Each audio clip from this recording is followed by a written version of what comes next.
आजही जिवंत आहे. आपल्याला जरी असं वाटत असेल की बाळूमामांनी 1966 साली समाधी घेतली, पण मामांनी समाधी घेतली का? तर समाधी घेतली, पण मामा आहेत.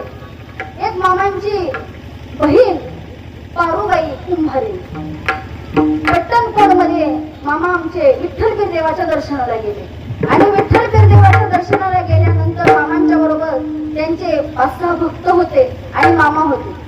आणि त्या ठिकाणी आमच्या पारुबाईंनी मामांना सांगितलं, मामा तुम्ही घरी चला आणि जेवण करा. एकतर मामांना स्वच्छता खूप लागायची, अस्वच्छ मामांना आवडत नव्हतं.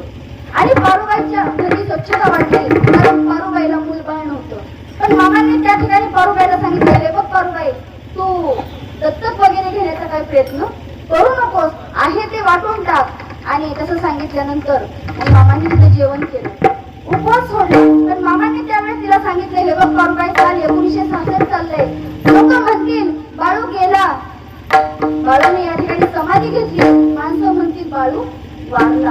पण तू लक्षात ठेव, 21 दिवसाचं जे माझं उपवासाचं जे पारणं आहे ना, ते सोडण्यासाठी मी तुझ्याकडेच येईल. पण तू एक लक्षात ठेव, तू दरवर्षी माझ्या उपवासाच्या पारण्यासाठी नैवेद्य तयार ठेव बरं का. 1966 साली समाधी घेतल्यानंतर सगळ्यांना वाटलं का मामा गेले, पण पारुबाईच्या लक्षात होतं की माझ्या मामाने, माझ्या भावाने मला सांगितलंय की माझा नैवेद्य तयार ठेव.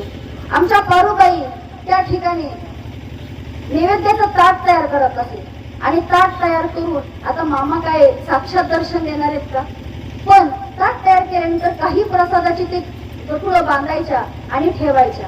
आणि थोड्या वेळानं त्या ठिकाणी आजही जोपर्यंत त्या मला वाटतं 96 सालापर्यंत त्या जिवंत होत्या, 96 सालापर्यंत त्यांना मामांच्या गावातून साडी चोळी जात होती. का? तर मामांची बहीण आहे म्हणून. आणि तोपर्यंत त्या प्रसाद, त्या नैवेद्य त्या करून ठेवत होत्या.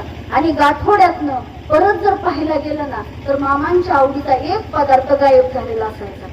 कसा काय गायब व्हायचा? मग मामांनी तर समाधी घेतली, मग समाधी घेतली तरी त्या ठिकाणी नैवेद्य ठेवलेला त्यातला नैवेद्याचा घास किंवा त्या मामांच्या आवडीचा पदार्थ गायब व्हायचा. म्हणजे सांगायचं तात्पर्य एवढंच आहे की मामा आजही जिवंत आहे.